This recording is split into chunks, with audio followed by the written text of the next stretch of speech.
was, okay, go ahead, ma'am. This is the best interview I've ever had in my life. I love your line of questioning and getting to what is real. My job is to give what I know to be absolutely certain and real. I hooked into Tim, has a childlike quality to him, and I stay with that innocence. And don't take that innocence as weakness. So when I read the scripture, I feel truth, good, evil, and I find the good, and let that just pierce the darkness. And it has to pierce. And I know what that light is. And I know that deception, that when I start hearing about, for example, in your life, when there's two masters here. One is from the evil, wicked side, but it comes in through your ego. And the other one is the light side that tells you what you might not want to hear, but you ought to hear. And it's not manipulative. It's truth. So I go to that side, then I pray, then I go through it. Like the Passion of the Christ, I looked at the Shroud of Turin. And there were two men, Christian Tinsley and Keith Vanderlyn, who are experts in makeup. And both of these men were agnostic. And they looked at the shroud that Mel Gibson presented to them. And one particular way, the way it is through the negative, however they were able to show it, you can see the track lines of Jesus. You can see the actual bamboo sticks that they used to initially hit him. And then you see the cat o' nine tails, the track lines. They look like the Grand Canyon in your skin. And it shocked them. Now, these guys look at everything from decapitations, murders, and everything. Prior to this, I did a movie a long time ago in New York, and I was with homicide, and I got to see the contortion of a face when someone gets murdered, and it's hard to watch. But when you start going into this, which is children, there is something that I can't even fathom, even with the protection of Almighty God, because it took me 2 years to get over this.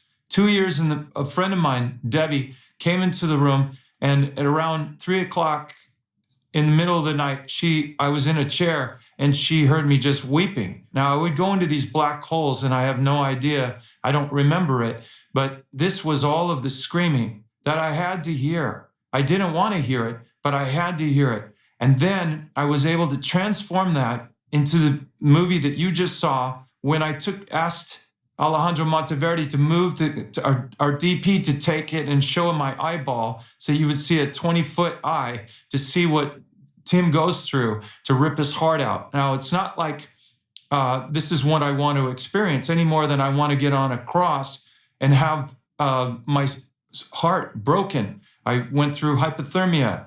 I had to have open heart surgery. I was electrocuted, struck by lightning. I understand the necessity of what I was going to have to go through could help bring people back to God, to wake them up.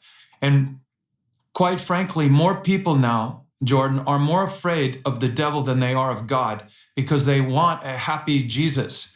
And the problem is that eventually, Jordan, we all are going to die. Eventually that is going to happen. But people, the power of the devil deceives to say, no, you're going to be around for a long, long time. And they never wake up. And eventually there is a judgment, and then you have to decide, or God decides, not how you want to see yourself anymore, but how God sees you. And how God sees you is who you really are. And so that's how I chose to go at this particular case. I had no choice but to go in. And I hear the screams in my heart.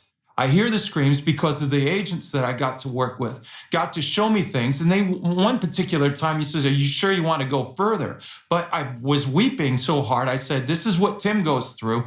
This is what I got. I got to see it in order to go into there, to take people to a level of, will you do something? Will you do something? At some point, it ends for all of us. And so the pain in my heart is much better than the pain in the future. And if I have to see that to save my children, to motivate me to save my niece, to tell my sister, no, walking home at 13 years old from school is not a good choice. Not a good choice. My sister says to me, no, I want my daughter, to have the same kind of experience I have. And I said, no, not until this changes. You need to understand. So Anne, my sister, is a great mother, but she wasn't aware because the media that's supposed to do a good job to tell the truth, well, they're going into that direction, which is let's kind of twist it and change it and not talk about it. Or the three-letter agencies that aren't telling the truth. Go ahead, Jordan. How is this changing?